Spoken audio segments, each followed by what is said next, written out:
E se eu te falar que morrer é uma bênção? Que papo é esse, né? Vem comigo que você vai entender, eu acho que você vai gostar também. Você sabe dizer por que Deus impediu que Adão e a Eva comessem da árvore da vida depois que eles cometeram o primeiro pecado? Pode até não parecer, mas as limitações progressivas do nosso corpo, o envelhecimento, até a morte física mesmo, tudo isso funciona como uma espécie de mecanismo de misericórdia de Deus. Lá no livro do Gênesis, no capítulo 3, depois que o homem tenta assumir suas próprias leis morais e se afasta do Criador, Deus diz uma frase carregada de ironia. Ele diz: eis que o homem se tornou como de nós. Como assim se tornou como de nós?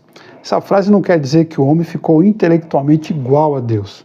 Aquilo era, na verdade, uma declaração sobre o absurdo que o homem havia acabado de fazer, que foi tentar roubar o controle da sua vida e o controle do mundo, a vida e o mundo que Deus tinha dado para ele viver e para ele cuidar. Aí, claro, não deu outra coisa. Logo em seguida, Deus expulsa o casal do paraíso e coloca os dois anjos bloqueando o acesso à árvore da vida. Muitas pessoas podem ler esse texto e pensar assim: nossa, que Deus mesquinho, ele não quis que o homem vivesse para sempre.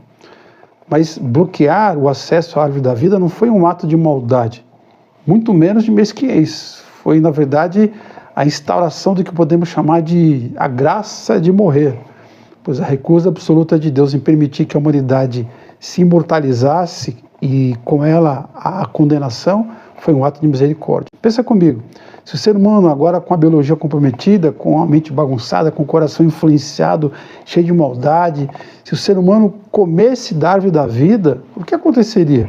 O ser humano se tornaria uma espécie de demônio com corpo, demônio com carne.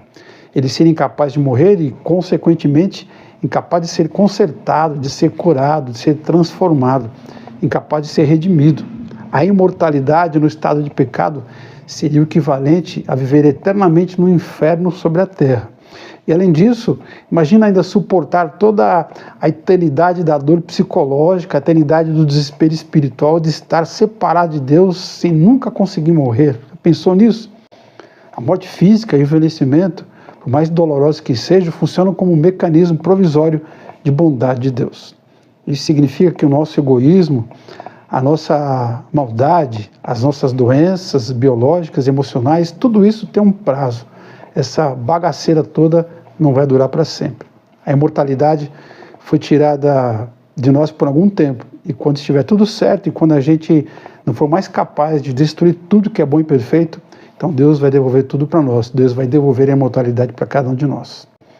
É por isso que Jesus Cristo, que a Bíblia chama de segundo Adão, precisou vir este mundo. Ele precisou assumir a nossa culpa, morrer a nossa morte, destruir a nossa biologia corrompida. Ele fez tudo isso em um corpo como o nosso, para que a gente não precisasse fazer isso eternamente. É por isso também que o novo acesso à árvore da vida está prometido legalmente para a gente, lá no livro do Apocalipse. Ou seja, aquilo que a humanidade tentou roubar no Éden, Deus vai devolver por pura graça no final dos tempos. Aceite, portanto, a sua mortalidade, caso você tenha problema com a mortalidade. Porque a morte, na verdade, é uma grande prova do amor de Deus por nossas vidas. Meu nome é Ailton de Araújo, sou pastor, sou psicanalista, e há mais de 30 anos ajudo pessoas a vencerem o medo da morte e serem corajosas diante da vida. Se você gostou desse vídeo, compartilhe, acesse as minhas redes sociais se você quiser mais do meu conteúdo, inclusive o meu canal do YouTube. Valeu, um abraço.